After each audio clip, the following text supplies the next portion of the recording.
Hi guys. So it's been a while. So I was just having a moment and I came across these two scriptures. I'm gonna read them for you. So the first one being Matthew 11:28-30, and it says, "Come to me, all who labor and are heavy laden, and I will give you rest. Take my yoke upon you and learn from me, for I am gentle and lowly in heart, and you will find rest for your souls. For my yoke is easy and my burden is light." And the second one is Psalm 73:23-26, and it says, "Nevertheless, I am continually with you. You hold me by my right hand, and you will guide me with your counsel, and afterward receive me to glory. Whom have I in heaven but you? And there is none upon earth that I desire besides you. My flesh and my heart fail, but God is the strength of my heart and my portion forever." Now, you're messy. There are some days where you feel so low and so dark that sometimes I wonder, like, this help that I'm supposed to be having. Like sometimes people are like, "Where your family did there, where your friend them did there." It's like it's almost as if you are almost separate and apart from them. Like, it's almost, I don't know how to explain it. It's like you are all alone in this place and you can't see where the door there or the window. Like, you just can't see an out. You are locked in a box and you cannot see outside of this box. And it's like, who are these people that you're saying, where were they? You understand? Not that you don't have them, you just can't see them. And I came across these two verses because I guess I needed them. But the reason why I'm sharing this is because I know that from I was very young, I don't think I was old enough to even understand fully, but from I was very young, I encountered the Lord, and I did not understand it. I quite frankly ran away from it, and I learned later on that, oh, this is what this is. Okay, it makes sense. But from a younger age, I have had a relationship with the Lord, and I didn't even know I had a relationship with the Lord. And hear me out. People say that they don't know how to pray. And for me, I used to say that as well. And what I mean by that is, I don't know how to church pray. As in, you have to pray loud, like God deaf. You have to pray fast, like, understand your normal pace of talking. You have to pray in a standard English. You have to drop into tongues. You have to this, you have to... Yeah, when I say I don't know how to pray, that is what I mean. Like, I can do it, but who am I doing this for? Who is this for if I'm going to put on a performance? Who is this for? So what I would like to put out there for those that say they don't know how to pray and they don't know how to get into a relationship with the Lord, who wants to be in a relationship with you, I would say, and I've always said, talk to him like you talk to your friend. I have always had, and I think it's a part of my upbringing as well, because whether bad or good, me I run go and go tell my mother, I'm gonna tell my father. Like, when I was younger, it was that kind, whether whatever happened that day, whether good or bad, me I run go home, go tell my mother, full of her ears, and me if my father, me I go tell my father too.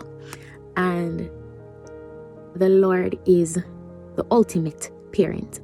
So I always had that talking, conversational relationship with the Lord. And I remember one night when, to show you that people really don't understand a relationship with God, I remember one night, one of my grandmothers, look at young people, they want to spend time with one of the older sisters in the church, and the girl came to spend, she was a lot older than me, and she came to spend the night at my grandmother's. And I remember when I was going to bed, I said, "Good night, Jesus." I was more than 8. I was probably 7, because if me did die my grandmother, then I was probably 7 or 8. And she said, "Don't do that." The middle lady reprimand me, and she was like, "No, don't do that. Don't do that. Got a serious man. Don't do that." And I was like, sorry. Sorry. And then, those relationships where you're like somebody tell us, don't talk to that somebody there, but say you and that somebody they have a different relationship where, why me not to talk to them? Like, somebody just like, okay. And then I continued in conversation with the Lord. And some people say I can't, like, people like her would have said, You can't talk to God like that. But I have tried, tested, proven that it works. Will you hear a voice in your head or a voice behind you saying, or a voice from the sky responding to you? I leave that to you. I don't know if you will. I don't know. But will you get a response? Yes. Yes, I can guarantee it. Will you get a response in the time that you want it? Like you call somebody and you talk to somebody on the phone and them answer you? Who knows?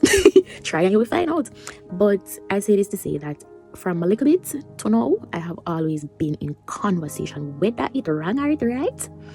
Me I go talk to God about it. Me I go bring it forward. I'm gonna say, God, you know, say, I this, you know.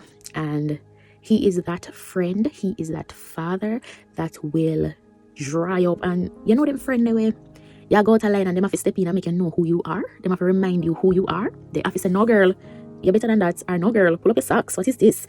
Don't do that. Or listen, we love you and we got your back. You know them friend, where if you're wrong, you're just wrong and you need to fix up.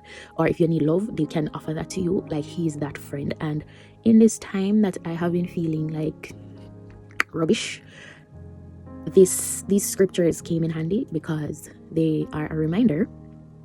They are a response to how I have been feeling, and it reminds me that this person is here to walk this journey with me. And even when I can't see anybody in my little box, when I lock up in it, I don't know how to come out, He's not on the other side of the wall, on the outside of the box. He's in the box with me and comforting me like, girl, me in here with you. And we're going to come out of this. You might not see nobody, and nobody might not understand what you're feeling, or you yourself might not understand what you're feeling. But I'm there with you, and I get it. As in, I'm the fourth man in the fire. You get me? So in conclusion, prayer is a conversation. That's all it is. It's a conversation. See me, I talk to you? Yeah, it's a conversation, and it doesn't have to be loud. It doesn't have to be fast. It doesn't have to be in standard English. It doesn't have, nobody have to know. Like, you don't even have to talk out loud. You can speak in yourself. Like, just sit down and think your prayer. And also, it doesn't have to be how everybody else does it. It doesn't have to be a performance. It just has to be genuine and true. And for those who might say, I have no relationship with him and me do this and me that and church people don't want me, so why am I gonna come to God and da. He meets you where you are. He meets you where you are, and He elevates you. He's not gonna leave you there. He elevates you. He meets you where you are, and He brushes you off, and He says, come girl, we're gonna get through this. Well, this is gonna work out. We're gonna do it. Yes. So this is your sign or whatever to start that relationship with Him today. Yeah. So that's my encouragement to whoever sees this. And this is if you have never met the Lord before, if you have never had a relationship with Him, you can't say, if you watch this, you can't tell Him, say, no one said anything to you, This is your nudge to start a relationship with Him today. And if you're going through it and you're in that dark place, He's there with you. Draw close to Him and He will draw close to you. Yes, done. All right, later.